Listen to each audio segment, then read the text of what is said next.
Hi, I'm David Lisot here for CoinWeek.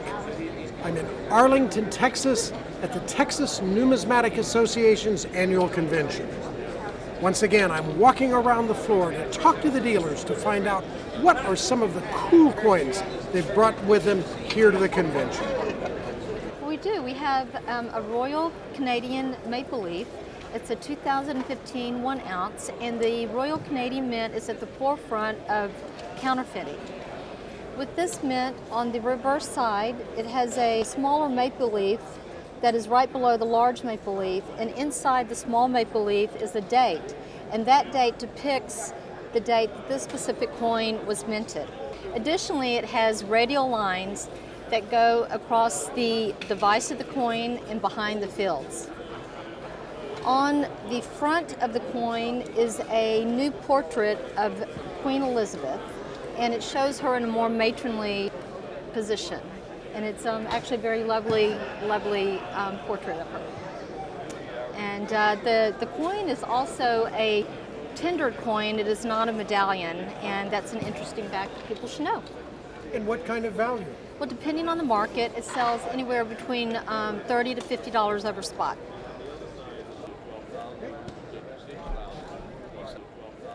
I have one of the most beautiful $20 libs that I've ever seen, and it is just spectacular with the toning and the cleanliness of it, and I put it in my PCGS registry set a few years ago, and I'm proud to own it. Why are gold coins big like that so scarce in high grade? Because when they were minted and they were put in sacks or bags, they were scuffed up by the other coins that came in contact with them. So that's why when you find a real clean, large coin, whether it be a gold piece or a Morgan silver dollar, that have very few scuff marks, you found something special. And how much would a regular one be worth? A $20 gold piece, probably around $1,500. What is a coin like this worth? Sky's the limit. Ballpark. Ballpark, $5,000–6,000.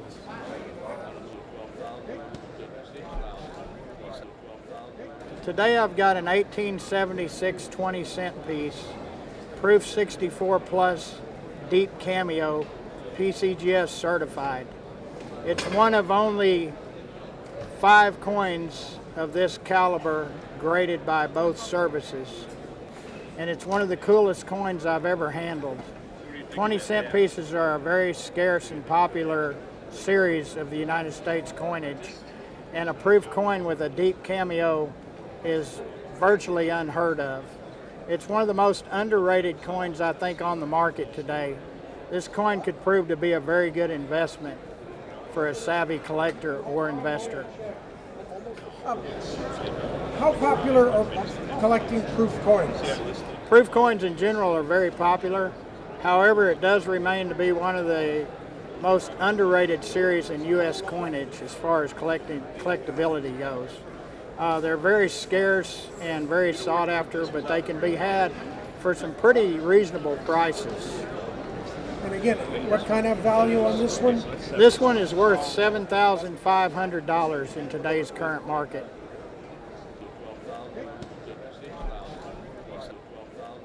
And I've got something that's really cool that is a piece of history, not only as a coin, but as an award also. It's this was actually 1958. This is a first place prize for a poker tournament. Very first poker tournament ever, 1958, Harold's Club, Reno, Nevada. And as you can see, David, it's got the $10 Liberty in it, and this was awarded. This is a one of a kind. I've owned this piece for about 25 years, and I bought it off one of my clients that brought it into the store with the promise that I wouldn't sell it without offering it back to him first. So this is my cool piece for your deal. How often do they give this type of commemorative for a poker tournament? You know, they don't anymore.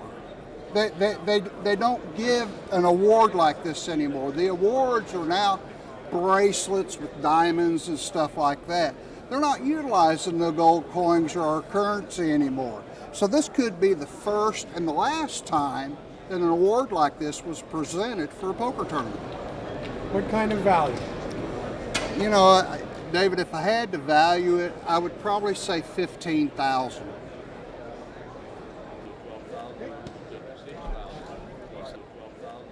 Well, I do have something that I find very special.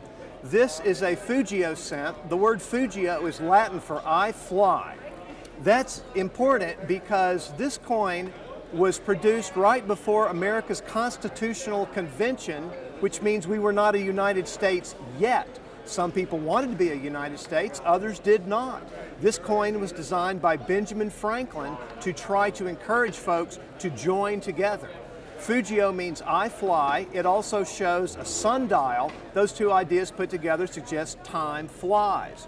Underneath it, it says mind your business. Not in the sense of mind your own business, but take care of business. Time flies. Time is of the essence.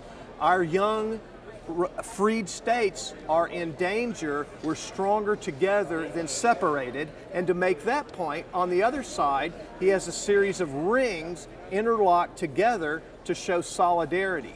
It's interesting that inside those rings, it also says United States, even though we were not yet a United States. We were still 13 free and independent states, as we ought to be, as it says in the Declaration of Independence. And inside that it says, we are one. This is none less than Benjamin Franklin's plea to our delegates at the Constitutional Convention to become one nation. What kind of value? This coin, maybe $600 or so. I've got this really innovative coin that was introduced by the Royal Canadian Mint, and it's a $20 face value silver coin that uses color on the coin to recreate the flowers and leaves of the broadleaf arrowhead. It also has a floating log on it, a log that appears to be floating, but what's incredible, on top of this log is a Venetian glass turtle.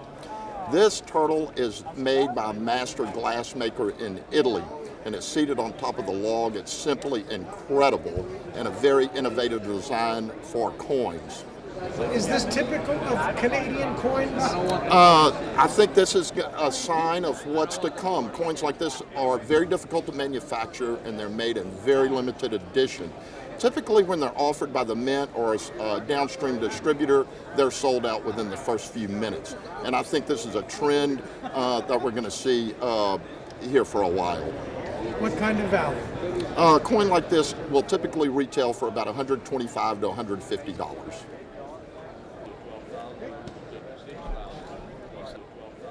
I have with me an 1832 bust half dollar. It's graded by NGC in XF45 condition. Something interesting about the bust half dollars is half dollars don't circulate too much today, but at the time, dollar coins were not minted. So half dollars were the coin used by banks in transactions. So a lot of times when you find these, they're circulated or very well worn. This one's not the highest grade, but it's a pretty decent coin. It has a nice toning on the obverse and both the reverse. It's a coin I picked up at a show in December, and it's one of my favorites now. How important is it to have a coin graded? Well, especially on certain coins where it can be tricky, or coins you don't see a lot, you don't know the problems that are with them. Especially if they're toned or have nice toning, is that toning can hide surface hairlines or scratches that they have. So having one that's graded, you can keep what's attractive about the color without worry about what it's hiding underneath.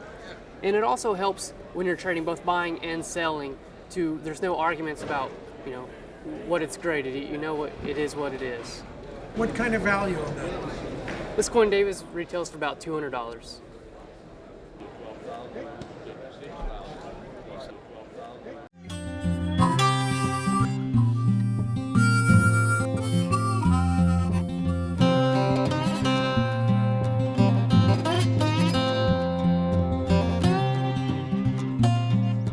If you like this video, we're sure you'll love these 3 videos above, and please subscribe to our YouTube channel.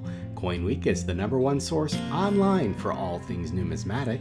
Visit www.coinweek.com to take your hobby to the next level.